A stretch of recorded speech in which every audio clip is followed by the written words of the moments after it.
The film begins with an event in 1969 where two fighter jet pilots named Dongchul and Taein are practicing a military maneuver called the Immelmann turn. They receive a transmission instructing them to respond to an urgent mission. A passenger plane named Hotel Lima 5208 from South Korea has entered a restricted area and is approaching the border of North Korea. They attempt to communicate with the cockpit of the passenger plane but receive no response as the pilots are being threatened by a hijacker and cannot speak, fearing for their lives. As pilot Taein approaches the aircraft, he notices the fear and anxiety of the passengers. He then recognizes the co-pilot and informs them that they are nearing the North Korean border and must turn back immediately. However, the co-pilot shakes his head in denial as the hijacker threatens him with a gun, stating that if they change course, he will kill everyone on board. Meanwhile, Taein is ordered to fire at the right engine of the plane to prevent it from reaching North Korea. Despite the orders from his superiors, Taein refuses, insisting that he cannot shoot down a passenger plane because innocent lives are at stake. Despite repeated orders, he maintains his stance, and in the final moments, the plane crosses into North Korean airspace. Both pilots are subsequently summoned, and their superior harshly criticizes them. Taein responds that all passengers on the flight are alive and well. The military superior then tells them they must answer to the president and suggests they come up with an excuse, such as a malfunction in the jet's weapon system that prevented them from firing in time. He suspends Dongchul for a month and permanently bans Taein from flying military jets, issuing him a release letter. In the end, he tells Taein that the 51 people who entered North Korea will suffer because of his desperate and humanitarian decision. The news then announces that the North Korean government has decided to return some of the passengers, but before they are sent back to South Korea, they will be interrogated.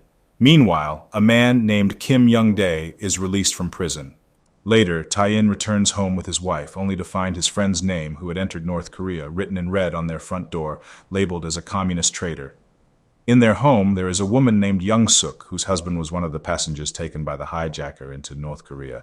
She hopes to see her husband again on the day the passengers are about to be returned, and has sought refuge with Taein's family. That night, it is shown that some of the passengers from the flight are being returned by bus, but Young-suk does not find her husband.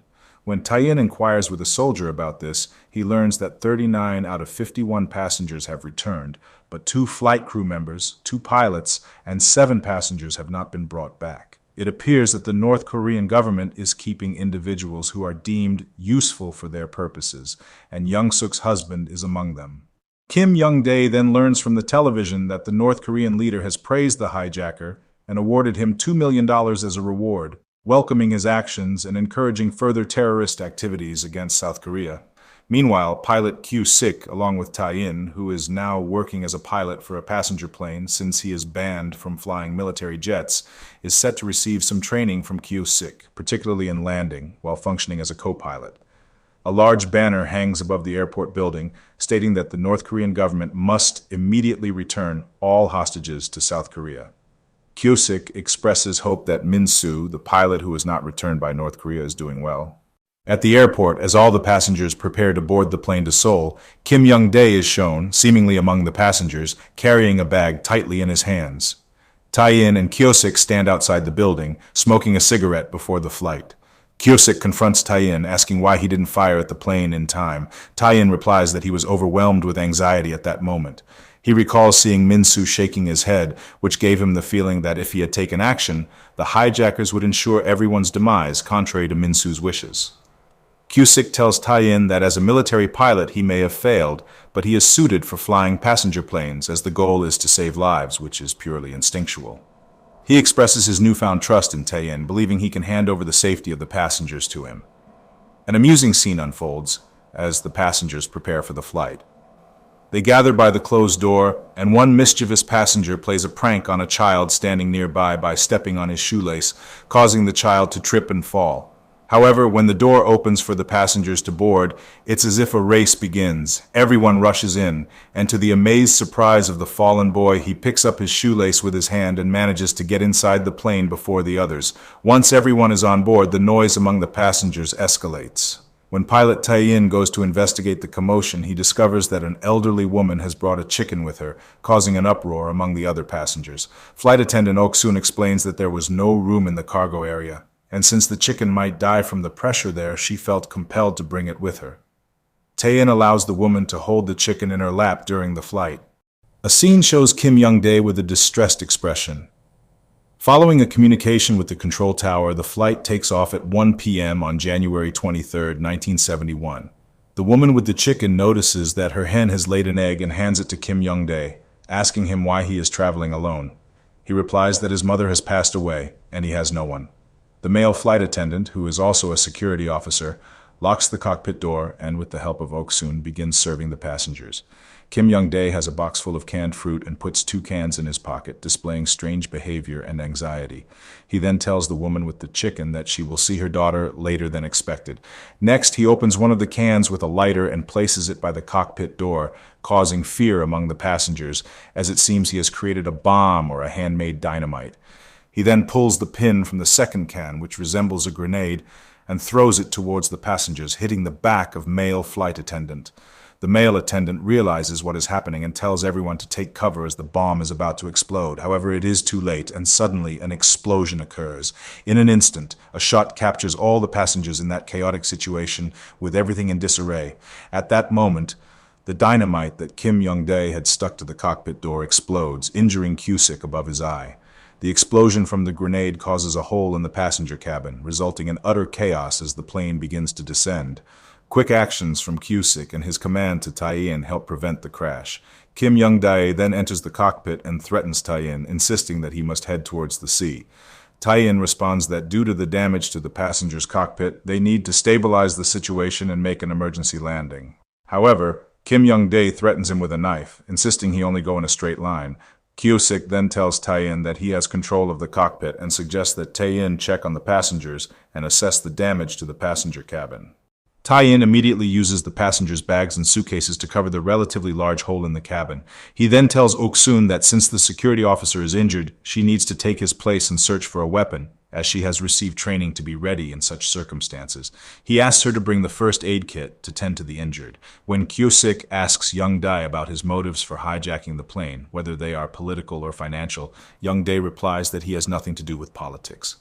Soon, alongside co-pilot, Tae-in requests help from any passengers who are doctors to assist with the injured. Suddenly, Young-dae attacks the innocent passengers, and when some protest, expressing their fear of his behavior, he threatens them, saying that he can detonate another grenade at any moment.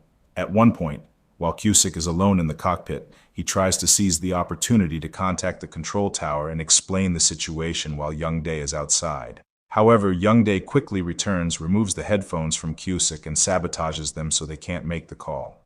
Tae-in then tells Ok-soon to bandage Cusick's wounds. Young-dae mentions that his brother is in North Korea, living a better life as a soldier and has received a promotion. Cusick says, so it's all because you wants to go see your brother. But Young-dae shows them a piece of paper stating that if he takes the plane to North Korea, he will receive a $2 million reward. 2 passengers, one of whom is a former member of the South Korean military, conspire together, planning to attack Young-dae if he comes into the passenger cabin in order to stop him and avoid being captured or killed by the North Korean government. Young-dae returns to the cockpit and sees the male flight attendant, who is armed and responsible for flight security, regaining consciousness. He immediately tells 2 passengers to tie him up with a rope. Meanwhile, one of the passengers gets into a scuffle with Young-dae, trying to hit him and grab the grenade. In a stroke of luck, he finds the gun that Ok-soon was supposed to retrieve under one of the airplane seats, and he aims it at the passenger who attacked him, threatening everyone again. In a fit of anger, Young-dae stabs the foot of the passenger, who had attacked him with a knife. As they approach the North Korean border, Cusick uses the phone and loudspeaker to inform all passengers to dispose of their identification documents since they are nearing North Korea. At that moment, Kim Young-dae recalls a memory from when his mother was alive. Security forces had framed him with a setup, and since his brother had previously entered North Korea and become a communist, he was accused of having communist ties and imprisoned. After he was released from prison, he returned home to find his mother dead and infested with maggots. The male flight attendant discreetly tells one of the passengers to come over and untie the ropes binding him.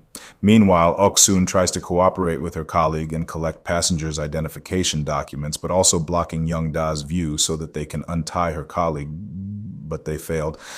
Then an alarm sounds on the plane, and when Young-dae comes to check what's happening, Cusick informs him that the plane is running low on fuel and must make an emergency landing. However, Young-dae does not allow it and threatens them. falsely claiming that they have already crossed into North Korean airspace. Young Dae then hands a grenade to the same boy he had spoken to at the beginning of the film, removing the pin and instructing him to hold it tightly or it will explode. Tai-in attempts to land in a snowy area, but under Young Dae's threat, who is holding the innocent boy and saying he will kill him, he takes off again. Young Dae then shoots at Tai-in's leg out of anger. Two fighter jets approach the plane, trying to establish communication, but due to Young Dae's threats, Tai-in and Cusick are unable to respond. After threatening to shoot down the plane and making attempts to communicate, Tai-in manages to establish a brief connection for a few seconds and recognizes Dong Cheol as one of the pilots. They then fire at the passenger plane, but Tai-in skillfully evades most of the shots, ultimately executing an Immelmann maneuver to flip the plane upside down and head back toward South Korea. In this chaotic state, Young Dae hits his head and is unable to threaten them again. Meanwhile, Ok-soon takes advantage of the opportunity and tries to free her colleague by untying him so he can help, as he is armed. Before Young Dae can regain his composure, Tai-in engages with him, while Cusick attempts to contact the control tower. Immediately, the male flight attendant, who is responsible for flight security, threatens Young Dae with his weapon. However, Young Dae ignores him, and the attendant shoots him, demanding that he stop moving. When Young Dae continues to move, the attendant fires multiple shots at his back. Just before Young Dae dies, he accidentally releases the pin from the grenade he is holding. In a moment of sacrifice, Tai-in uses a piece of wood to shield the grenade with his own body, sustaining severe injuries to protect the others. He soon enters the cockpit to assist Cusick in Tai-in's absence. Meanwhile, they find a pin and attach it to the grenade held by the boy to prevent it from exploding. Tai-in, despite his injuries, returns to help Cusick land the plane, but they realize that they have completely run out of fuel. They are forced to reduce altitude and slow down to 0 speed, ultimately making a gentle landing near the shore of a lake. After landing, everyone quickly exits the plane, relieved to be alive. However, Tai-in sadly succumbs to severe injuries and blood loss. Then the news is conveyed to his wife. In the end, it is revealed that this incident was based on true events, with all 58 passengers surviving the ordeal, except for the 22-year-old hijacker and the co-pilot, who dies from grenade-related injuries. He is rightfully hailed as a national hero of Korea. Additionally, pilot Cusick, who skillfully landed the plane despite his injuries and the lack of fuel, is also recognized as a point of pride for Korea, especially since no one has managed to perform such a feat with such expertise before.